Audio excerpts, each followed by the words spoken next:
majority of you are Americans. I'm not from here, so I see it differently, right? The phone rang exactly like it did in the John Wayne movies, right? You could order food to be taken out and delivered to you. Are you kidding? We couldn't even get a fucking hamburger in the north of England. We couldn't. It was insane. We got to New York. A man called Morris Levy, who owned Roulette Records, was putting on a show at the Paramount Theater here in Times Square. The Soupy Sales Easter Show.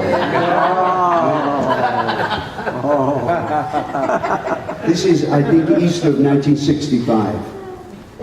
And we'd had some visa problems, you know.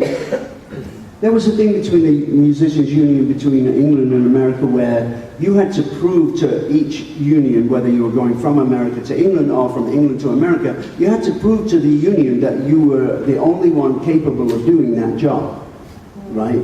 Nobody else could, you weren't taking anyone's job away if you were in, right? Anyway, we had some problems and we didn't arrive until about 11 o'clock in the morning of the first show. We get down to the Paramount. Bob Levine, he's the stage manager there. He says, "Okay, which 2 songs are you doing?" I said, "What? 2 songs? Aren't we doing like a 45-minute set of Dynamite? You know?" No, 2 songs. But there's another 11 acts on the bill, and they're all doing 2 songs, and there's 5 shows a day. It was astounding to be here. I would walk along, you know, Times Square, and I'd see that camel blowing giant smoke rings out of it. Oh, God. You know? It was astounding to me. You could buy a steak for $1.59? Are you kidding? Tax steakhouse. There was a lot of Johnny Carson on this little black and white TV in the hotel room. This was a great country. And I'm really proud. I've been an American citizen now for over 30 years. I did not want to be hypocritical. I didn't want to be criticizing this government or praising this government, because of course the government does some great things occasionally. It's not all bleak.